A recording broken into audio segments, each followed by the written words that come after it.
On the workbench today, 1952 Pro Amp. Fender Pro Amp, yay! 15-inch speaker. A couple of 6L6 tubes. The usual suspects here. We've got capacitors that have been dripping down onto the chassis. Looks like nobody's touched anything in here for a very long time, other than to put in a three-prong cord, power cord. But as you quite often see, they've brought the line in. They brought the power line in, going straight to the switch here, then down into the transformer, then coming out of the transformer into the fuse. And really, we want the hot line coming in to go straight to the fuse. But this looks in beautiful shape, and at the very least we'll be changing those power capacitors and see what the owner wants to do after that. One other thing that I noticed off the back panel here is this fibrous substance, which I remember in the 70s everybody was hastily getting rid of, and still today. I'm guessing this is asbestos, quite possibly asbestos. I'm going to just breathe very carefully around it and leave it as is for now. I'll try and find a way of mitigating that. Maybe it can be sealed with something so that the fibers don't contaminate the space. So I guess there's a debate about whether to keep the amp in the pristine ancient condition that it was when it was built in 1952. But I tend on the side of safety. I would be bringing this hot lead into the fuse, then from the fuse to the switch, down into the transformer, and then back out and joining the return line on a lug all of its own. This person, whoever came in here and did this, chose not to do that. But I also, so they've left the depth cap in, and it's also a cold solder joint there that's wiggling around. So I'm going to talk to the owner and probably recommend that we, oh there it is, pull this out of here anyway, disconnect one end of it at least so it's not going to do any damage. I've got the Pro Amp chassis out on the bench now. The capacitors have turned up. All the tubes tested really strong on my trusty ICO 667. So first I'm going to replace all the electrolytic capacitors, and then I will fire it up and see how it sounds and see what else might need changing. And of course I will check these resistor values here to make sure that they're still in spec. So I've replaced the power filter caps. I've replaced some 250k resistors. I had to put together some to get 250k. I had to put together some resistors out of my collection here because you can't get 250k resistors easily these days.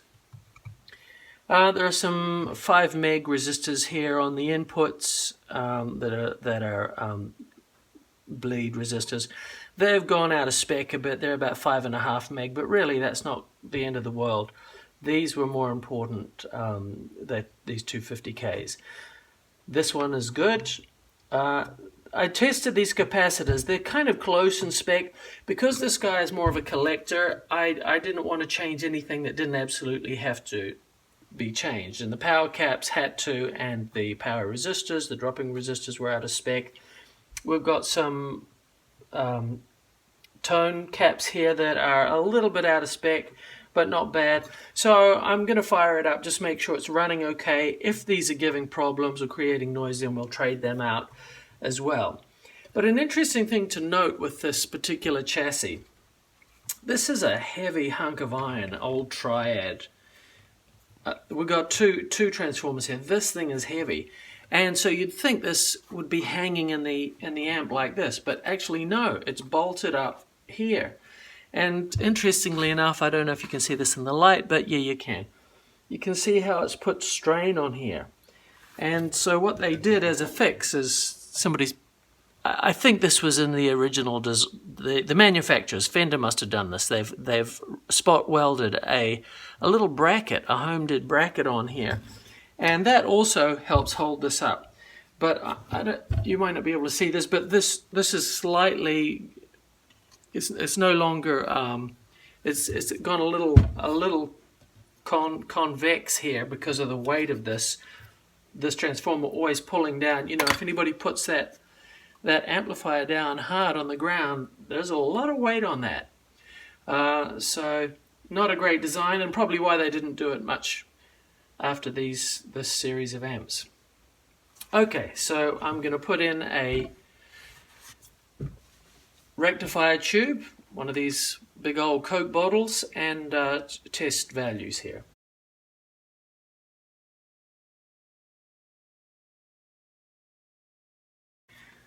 So I recapped the Pro Amp with new power caps, power filter caps, changed out some resistors, still had a lot of noise, so went ahead according to the owner's directions and replaced all the other caps. Some orange drops in here. There are a few resistors that were still good in spec, and so I left them in, and let's see how she sounds.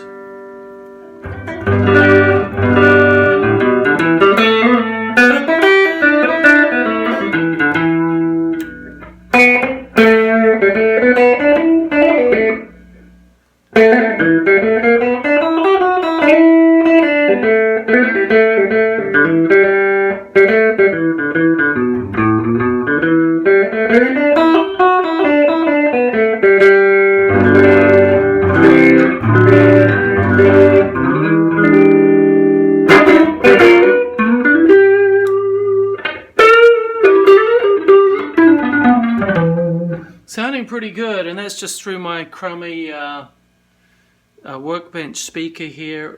The cabinet came with a 15-inch, the original Jensen 15-inch, so we'll put her in there and see how she sounds. But very, very happy with this.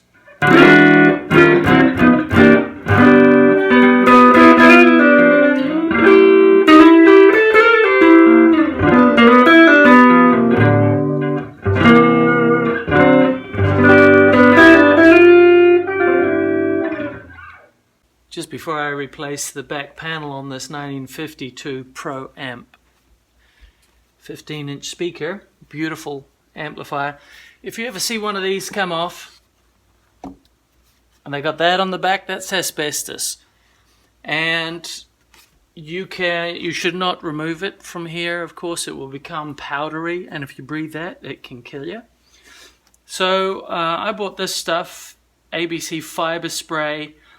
It's designed for abatement. It contains it, and so that's kind of, I masked it off and gave it a couple of healthy coats of this.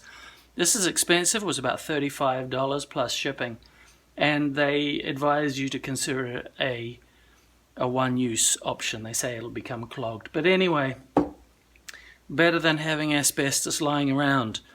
So that's at least safe for the time being, and we'll get that back on the cabinet, and then we'll fire her up.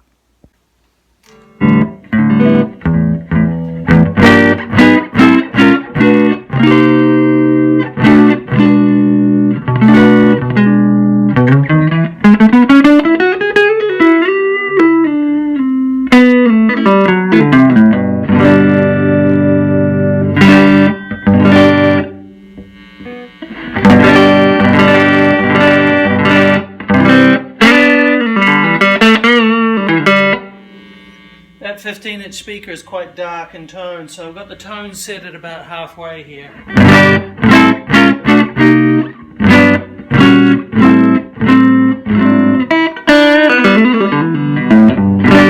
Sounds almost like a jazz thing, but I'll crank up the treble, see what we get.